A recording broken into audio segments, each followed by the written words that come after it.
સાબરકાંઠાના પ્રાંતિજ તાલુકામાં ડાંગરની ખેતીમાં વધારો થયો। આ વરસાદી ઋતુમાં સતત વરસાદને પગલે ખેડૂતો માટે બેવડો માર સર્જાયો। એક તરફ મગફળીનું બિયારણ તૈયાર કરેલું હોવા છતાં સતત વરસાદને પગલે વાવણી થઈ શકી નથી। સતત વરસાદને પગલે તૈયાર કરેલા બિયારણ ખેડૂતે વાવણીનો સમય ન આપતા ખેડૂતો હવે ચિંતામાં મુકાયા છે। સતત વરસાદને પગલે ખેતરમાં પાણી ભરાતા મગફળી અને કપાસનું વાવેતર પડતું મૂકી ખેડૂતો ડાંગરની ખેતી તરફ વળ્યા।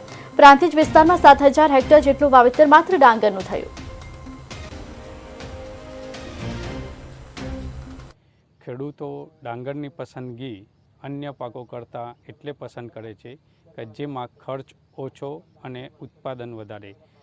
ચોમાસામાં સતત વરસાદ આવ્યા કરે તેમ છતાં ડાંગરના પાકને કોઈ અસર થતી નથી।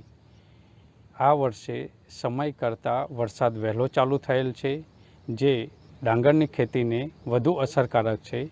મગફળી પકવતા ખેડૂતોનું બિયારણ હજુ પણ ઘણા ખેડૂતોના ઘરે પડેલું છે। વધારે વરસાદના કારણે તેઓ ડાંગરના પાકને પ્રાધાન્ય આપે છે।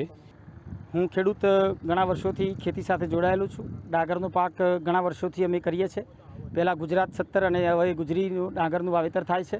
આ વર્ષે વહેલા વરસાદના કારણે આ એરિયામાં અમારા એરિયામાં દર સાલ કરતાં આ વર્ષે વધુ ડાંગરનું વાવેતર જોવા મળી રહ્યું છે। આપ પણ જોઈ રહ્યા છો અને ખેડૂતો ઉત્સાહથી આ વખત ડાંગરનું વાવેતર કર્યું છે।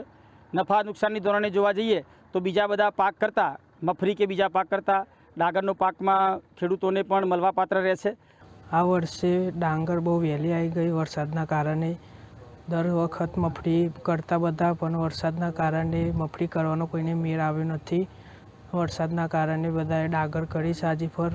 ડાંગરમાં કોઈ નુકસાન હોતું નથી, મગફળી કરતાં ઓછું હોય છે। બધાને ગોળા મિક્સ કરેલા પણ ભીવરેલા પડ્યા છે ઘરે, કોઈને પહેરવાનો મેળ આવ્યો નથી મગફળી।